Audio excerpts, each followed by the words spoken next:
ముఖ్యమంత్రి గారు ముఖ్యమంత్రి అయిన తర్వాత కేసీఆర్ ఇంటి మీద వాళ్ళ కాకినా ఇంటి మీద వాళ్ళతో కాల్ చేస్తాడు. ఎంతమంది ఉన్నారు అధ్యక్ష ఇప్పుడు అక్కడ? ఎందుకు చేర్చుకున్నారు అధ్యక్ష? గౌరవ ముఖ్యమంత్రి గారు ఎంజాయ్ చేస్తున్నారు ఇప్పుడు మాట్లాడుతుంటే. గుండె మీద చేసుకొని చెప్పాలి అధ్యక్ష ముఖ్యమంత్రి గారు కూడా. ఆ రోజు నేను అక్కగానే ఆశీర్వదించిన, ఆ రోజు పార్టీలోకి వస్తున్నప్పుడు ఒక అక్కగా ఆశీర్వదించిన, బాబు నువ్వు చాలా పెద్దగా ఎదుగుతావు, ఈ రాష్ట్రానికి ముఖ్యమంత్రి అవుతావు, రాయి పార్టీలకని ఆహ్వానించిన నేను. ఈ రోజు మరి నన్నెందుకు కక్ష తీర్చుకుంటున్నాడు నాకు అర్థమైతలేదు. ప్రతిసారి ప్రతి అసెంబ్లీలో ఒక్క నిమిషం ఆగండి చెప్పనియండి. ఒక ఆడబిడ్డ బాధ అవుతుంటే వినే స్థితిలో లేరా? వినే స్థితిలో లేరా మీరు? ఎందుకు నన్ను టార్గెట్ చేసిండు? మాట్లాడి చెప్పండి అధ్యక్ష, ముందు కంట్రోల్లో పెట్టండి అధ్యక్ష. అధ్యక్ష ముఖ్యమంత్రి గారు ఒక మాట అన్నారు కేటీఆర్ గారిని, నీ వెనక కూర్చున్న అక్కలను నమ్ముకోవద్దు, మోసం చేస్తున్నాను. ఏం మోసం చేసినాం అధ్యక్ష? ఏం ముంచినాం అధ్యక్ష? ఈయనను ముంచినాం అధ్యక్ష. ఈయనను బతిన్లాడి పార్టీలోకి రా తమ్ముడు అని చెప్పి, నువ్వు వస్తే భవిష్యత్తులో ఈ పార్టీకి నువ్వు ఆశాకిరణం అవుతావు అని చెప్పి పార్టీలోకి ఆహ్వానించినా లేదా గుండె మీద చేసుకొని చెప్పమనండి అధ్యక్ష. ఎందుకు టార్గెట్ చేస్తున్నావు? ఏం మోసం చేశాం? ఇప్పుడు కాదు అధ్యక్ష, ఎలక్షన్లు వచ్చినప్పుడు కూడా నా కాన్ఫిడెన్స్ అట్లే అన్నారు అధ్యక్ష. సభ దాకా పొద్దున ఒక మాట మాట్లాడుతుంది, ఏం మాట్లాడినాం? పొద్దున ఒక మాట, రాత్రి ఒక మాట. ఎవరిని అవమానిస్తున్నావు ఒక్కసారి ఆలోచించండి ముఖ్యమంత్రి గారు. ఎందుకు అవమానిస్తున్నావు? ఎందుకు కక్ష? ప్రతిసారి టార్గెట్ చేస్తున్నావు. ఈరోజు ఏం మోసం చేసినాం? మేము ఆడబిడ్డలం, విత్డ్రా చేసుకోవాలి అధ్యక్ష. ఆ అక్కల్ని నేను సొంత అక్కల్లాగానే భావించిన. ఒక అక్క నన్ను నడి బజార్లో వదిలేసిన నేనేమనలే. ఇంకొక అక్క ఎలక్షన్కి పోతే నా మీద 2 క్రిమినల్ కేసులు అయినా ఈ రోజుకునే కోర్టుల చుట్టూ తిరుగుతున్న అధ్యక్ష. మీరు మాత్రం అక్కడికి వెళ్ళి మహిళా కమిషన్ చైర్పర్సన్ తెచ్చుకున్నారు, ఎమ్మెల్యే టికెట్ తెచ్చుకున్నారు, ఎమ్మెల్యేలు అయినారు. నేనేమన్నా అధ్యక్ష? నా మీద కేసులు తీయాలని, అరే తమ్ముడు నా ఎలక్షన్కి వచ్చిండు, ఆయన మీద ఎందుకు కోపం, కేసులు తీయండి అని ఎప్పుడని చెప్పిండ్రు అధ్యక్ష? అయినా నేను అక్కల్ని ఏం అడగలేదు కదా అధ్యక్ష, ఏమనలే కదా. అక్కలుగానే భావించిన, సొంత అక్కలే అని నేను భావిస్తున్నా అని చెప్పిన అధ్యక్ష. నా కుటుంబ సభ్యురాలు సీతక్క అని చెప్పిన. ఎంత అవమానకరంగా మాట్లాడిండ్రు అధ్యక్ష సీతక్క పట్ల. ఇవాళ సోషల్ మీడియాలో ఒక వీడియో పెట్టిర్రు అధ్యక్ష. నేను అది చూపిస్తే సభ గౌరవం తగ్గుతుంది కాబట్టి చూపించట్లేదు. ఇవాళ సీతక్క అక్కడ నించుంటే వెనకాల నుంచి ఒక సభ్యుడు వచ్చి ఇంకొక సభ్యుడితో మాట్లాడుతుంటే, ఇవాళ టీఆర్ఎస్ నాయకులు సోషల్ మీడియాలో పెట్టిన మీమ్స్ చూస్తే మీరే ఆ వేదిక మీద నుంచి వచ్చి చెప్పు తీసుకొని కొడతారు అధ్యక్ష. వాళ్ళను చేత్తో కూడా కొట్టారు. ఒక ఆదివాసి బిడ్డ, ఉద్యమాల నుంచి వచ్చిన బిడ్డ, పేదల కోసం కొట్లాడుతున్న సీతక్కను అవమానించే విధంగా ఇదేనా మీ నీతి, మీ జాతి? ఇందుకోసమేనా మీరు ఇవాళ ఇట్లాంటి రాజకీయాలకు పన్నుతారా? ఆమె దళిత, ఆమె ఆదివాసి ఆడబిడ్డ కాబట్టి ఆమెను అవమానించవచ్చా? ఇవాళ నేను అక్కలకు చెప్పదలుచుకున్న ఈ వేదిక మీద నుంచి, అక్క ఎవరి ఉచ్చులో పడి మీరు తప్పుదో పడుతుండ్రో వాళ్ళని నమ్ముకున్న సొంత చెల్లెలు తిహార్ జైల్లో ఉన్నది అక్క. సొంత చెల్లెలు తిహార్ జైల్లో ఉంది అధ్యక్ష. సొంత చెల్లెల్ని తిహార్ జైల్లో పెట్టి ఢిల్లీకి వెళ్ళి మమ్మల్ని లోపలేకు, మా చెల్లెలు కావాలంటే ఇంకో ఏడాది లోపల పెట్టని వేరే సారాలు చేసుకున్న నీచులు అధ్యక్ష వాళ్ళు. వాళ్ళ గురించి ఏందక్క మీరు మాట్లాడేది? ఈ అక్కల కోసం కొట్లాడింది నేను అధ్యక్ష, వాళ్ళు కాదు. కాబట్టి ఆ అక్కల పట్ల నేను మహిళల పట్ల గౌరవంగా ఉండేవాడిని, అక్కల్ని గౌరవించేవాడిని. మంత్రివర్గ సమావేశంలో కుర్చీ లేకపోతే కొండా సురేఖక్కనో సీతక్కనో వస్తే నేను లేచి కూర్చిచ్చిన ఎన్నోసార్లు ఈ అక్కలు ఉండ్రు. ఈ తమ్ముని నమ్ముకున్న అక్కలు మంత్రులై ముందు వరుసలు ఉండరా అధ్యక్ష? ఈ తమ్ముని నమ్ముకున్న అక్కలు మంత్రులై ఇక్కడ ఉన్నారు. ఆ దిక్కుమాల తమ్ముని నమ్ముకున్న అక్కల పరిస్థితి ఏముందో మీకు తెలుసు కదా అధ్యక్ష. సొంత చెల్లెలు జైల్లో ఉంది అధ్యక్ష. ఆ చెల్లె గురించి మాట్లాడారు.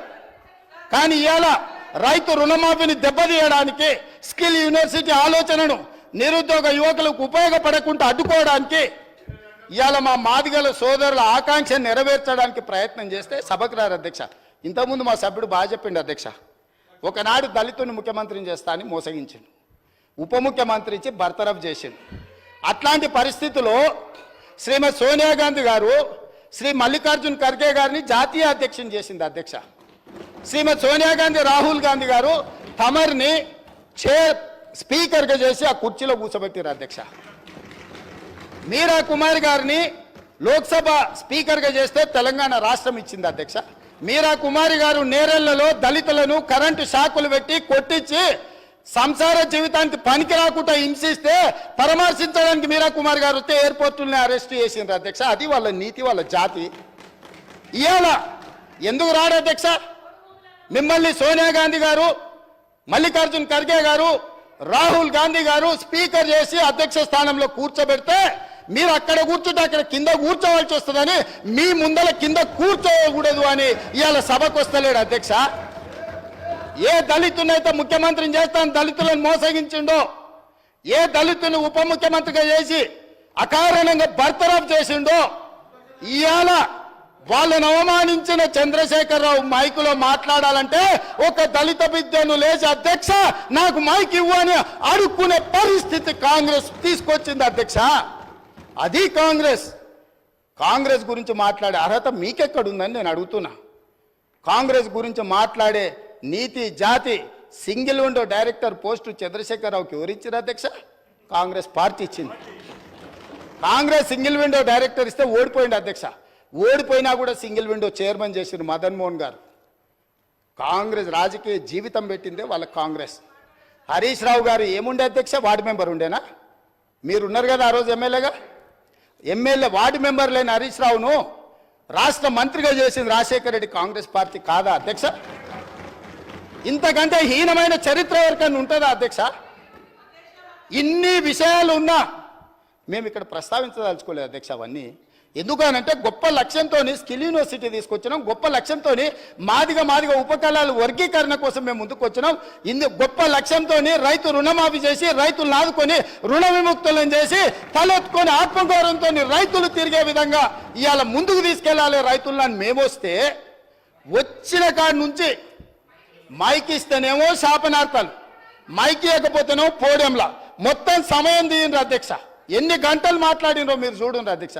ఎందుకు నడిపినారు అధ్యక్ష? మీరు అర్ధరాత్రి వరకు 3:30 వరకు వాళ్ళకి మైక్ ఎన్నికనే కదా అధ్యక్ష. ఇది మీ గొప్పతనం కాదా? గతంలో బడ్జెట్తో పాటు గ్రాంట్స్ కానీ డిమాండ్స్ కానీ గిలిటన్ చేసి పాస్ చేసుకొని పోలేదా అధ్యక్ష? 5 సంవత్సరాలు నేను ఎమ్మెల్యేగా ఉంటే ఏ ఒక్కరోజు అక్కడ నిలబడనియలేదు అధ్యక్ష. లోపలికి వచ్చినప్పుడే మార్షల్స్ని పెట్టి గొర్రెలు నీడ్చినట్టు ఈడ్చి బజార్లో పడేసిండు అధ్యక్ష. మా సోదరుడు కోమటిరెడ్డి వెంకటరెడ్డి గారిని, మా మిత్రుడు సంపత్ కుమార్ గారిని శాసనసభ సభ్యత్వాలు రద్దు చేసి అన్యాయంగా చేయని శిక్షకు వాళ్ళను ఉరేసిండ్రు అధ్యక్ష. మేము అట్లా ప్రవర్తించినామా అధ్యక్ష? వాళ్ళు ఎంతసేపు అడిగితే అంతసేపు ధర్నా చేయనిచ్చినాం, అడిగి మాట్లాడినంతసేపు మైక్ ఇచ్చినాం, మంచి పనులకు సహకరించమని అడిగినాం. కాబట్టి ఇప్పటికైనా అధ్యక్ష పెద్ద మనసు చేసుకొని అక్కలు ఇక్కడ ఉన్నారు. ఇవాళ నిరుద్యోగ యువకులు మీ తమ్ముళ్ళు మీ పిల్లలు. కాబట్టి ఇప్పటికైనా ఇట్లా నిలబడి నిరసన తెలుపుడు కాదు. ఇట్లా నిలబడి నిరసన తెలపడం వల్ల అక్క మీకు మంచి పేరు రాదు. చెడ్డోని 10 ఇచ్చి వదిలించుకోవాలి, మంచోని 10 ఇచ్చి సావాసం చేయాలంటారు. అట్లాంటి వాళ్ళ సావాసం పనికిరాదు అక్క. నేను ఇప్పటికి కూడా చెప్తున్నా, మీరు బయట వాళ్ళు కాదు, మీరు మా అక్కలు, మా కుటుంబ సభ్యులు. మీ మంచి కోసం చెప్తున్నా, అక్కల క్షేమం కోరుకునే తమ్ముడుగా నేను చెప్తున్నా.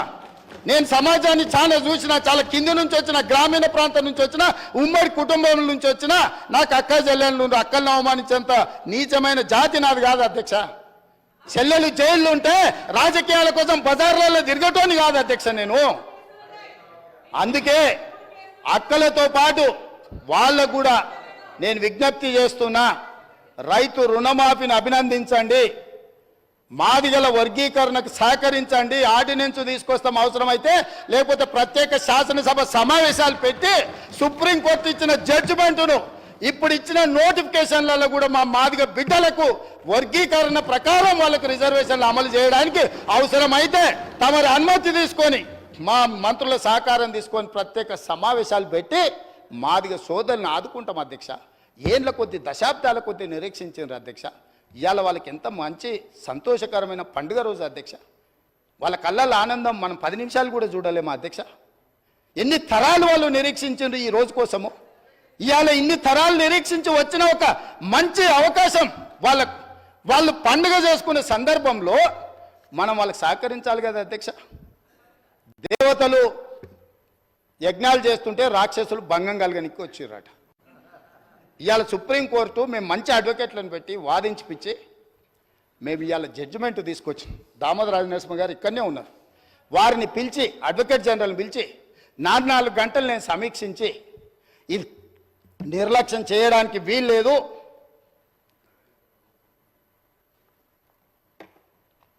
ఏళ్ల కొద్ది సాగడానికి వీలు లేదు, కోర్టుల ఏది ఏమైనా కేసు పూర్తి కావాల్సిందని నేను చెప్పిన అధ్యక్ష. మా ఎమ్మెల్యేలు అందరిని పిలుచుకొని మాట్లాడినా, మా నాయకులను పిలిచి మాట్లాడినా, మిగతా సహచర మంత్రివర్గ సభ్యులకు చెప్పిన మనకు బాధ్యత వచ్చింది. మనం ఇవాళ అధికారంలో ఉన్నాం, ప్రజాప్రభుత్వం ఏర్పడ్డదంటే ఆ బిడ్డలు మన పక్కన బలంగా నిలబడ్డారు, వాళ్ళని కాపాడే బాధ్యత మన మీద ఉందని చెప్పి ఉద్దండులైన న్యాయవాదులను పెట్టి కేసు వాదించి కేసును తుది తీర్పు కాన్స్టిట్యూషనల్ బెంచ్ నుంచి తీసుకొచ్చినాం అధ్యక్ష.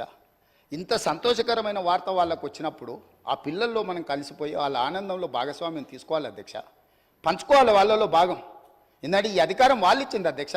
నేను అడుగుతున్నా ఈ సభలో ఇక్కడ ఉన్నోళ్ళు ఎవరైనా, ముఖ్యంగా మా అక్కల్ని అడుగుతున్నా, ఆ దళిత బిడ్డలు ఓట్లు లేకుండా మీరు ఎమ్మెల్యేలు అయినా, నేను ముఖ్యమంత్రి అయినా, ఆ దళిత బిడ్డలు ఇవాళ సంతోషపడే రోజు వస్తే మన పట్టుదలలు పట్టింపులు పక్కన పెట్టి మన రాజకీయాలకు అతీతంగా ఎస్ ఈ బిడ్డల కోసం మేము నిలబడ్డాం, మా ఆత్మ గౌరవాన్ని ఒకవేళ అవమానించిందని మేము భావించినా మా ఆత్మ గౌరవాన్ని కూడా మాదిగ బిడ్డల కోసం మేము ముందుకొచ్చి రాజకీయాలకు అతీతంగా మీకు అండగా నిలబడుతున్నామని మా అక్కలు మాట్లాడుంటే వారు విఘ్నత ప్రదర్శించే వాళ్ళు, మాదిగ బిడ్డలకు కూడా అక్కలై ఉండేవాళ్ళు, ఆ పెద్దక్కల్ని వాళ్ళు గౌరవించి ఉండేవాళ్ళు అధ్యక్ష.